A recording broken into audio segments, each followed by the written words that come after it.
Hello everyone, I'm FMZ and this is episode 3 of Reviving Bolton. Today we take a roundup of the matches we've played since we were last together. Don't forget to leave a like on the video if you like what you see. Subscribe to the channel if you haven't already done so, and don't forget to leave me a comment. Also, I am part of the FM Creatives community. We have a Discord server, the link is in the description if you'd like to join in. We chat Football Manager, we chat all sorts of stuff in there, and I would love to see you there. Right, let's get to the results. So we start our roundup today with a defeat at home to Coventry. Jordi Hawula with the only goal. Let's take a look at it. And we start with the throw. Kelly in to Rose, who sent the ball long down the left-hand side to Jabola, who sent the ball into the box to Hawulu. Lovely header to give Coventry a 1-0 lead just after half-time. And that was how it stayed.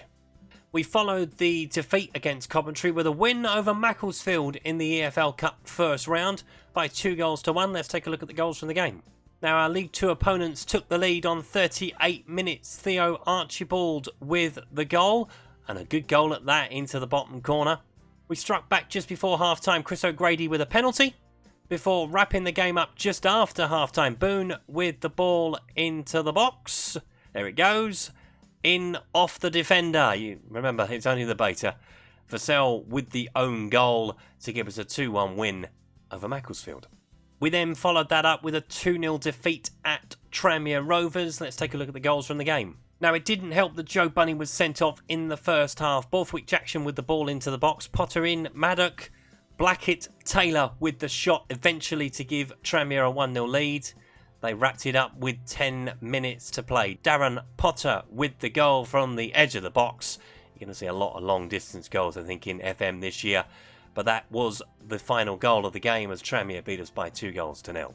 We did, however, bounce back against Doncaster Rovers as we beat them by 2-1. Let's take a look at the goals from the game. Niall Ennis fired Doncaster in front after 13 minutes. Lovely goal into the bottom corner. We did pull one back just before half-time. Bridcut with the ball out wide to Chickson, who sent the ball into Daryl Murphy, who kind of tackled it into the net, but they all count. Daryl Murphy scored again just after half-time. Verlinden with the ball back to Emmanuel. Good ball in behind. Goalkeeper and defender have a massive mix-up.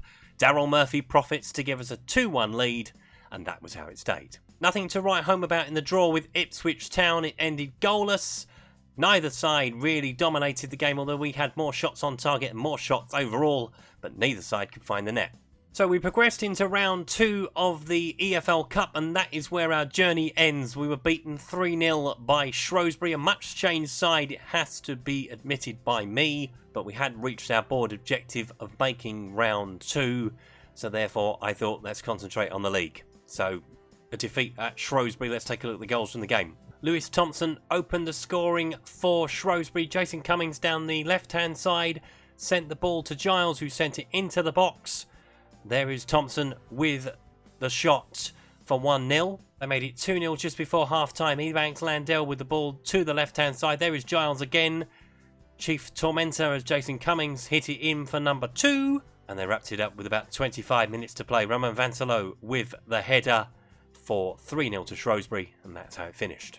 And last time out, it was a 2-1 defeat at Gillingham. Let's take a look at the goals from the game. Brandon Hanlon opened the scoring on 11 minutes. A long ball over the top. The defence were half asleep as Hanlon rolls it into the net. Luke Murphy did equalise for us on 35 minutes. Jack Hobbs with the ball in the box. Good ball from a centre-back. Lovely header from Luke Murphy. But we did not hang on. Just after half-time, Gillingham went 2-1 up. Alfie Jones with the goal. And that is how it stayed. So just the one win from those fixtures in the league, at least. Cup win against Macclesfield takes us on to -5, which is better than I could have hoped for at this stage. After 6 games, 2 wins in the league. We are 8 points from safety at the moment. Gillingham beating us kind of kicked us in the balls because they do have a game in hand as well, and that was their first win of the season. Looking further up the table, Burton Albion, the surprise leaders from 6 games, but it is still very early days, but I am happy with our progress. We have shaved 7 points off of our deficit, so we're definitely on the right road. So there we go. That was a roundup of the fixtures we've had since we were last together. If you'd have said to me at this stage of the season we would be on -5 points, I would have bitten your hand off. Quite frankly, 2 wins so far in the league season. Just the 1 draw against Ipswich. We need to start turning some of the defeats into draws if we are going to meet our objective and survive. The fact that the sides at the bottom have not really gotten away from us yet is giving me a great deal of hope. If you've enjoyed today's video, please leave a like. If you haven't subscribed to the channel and would like to do so, please hit the subscribe button down in the corner. Don't forget, as I mentioned earlier, I am now part of the FM Creators community. The link to the Discord server we are on is in the description. That was episode 3 of Reviving Bolton. I will see you next time. Until then, goodbye.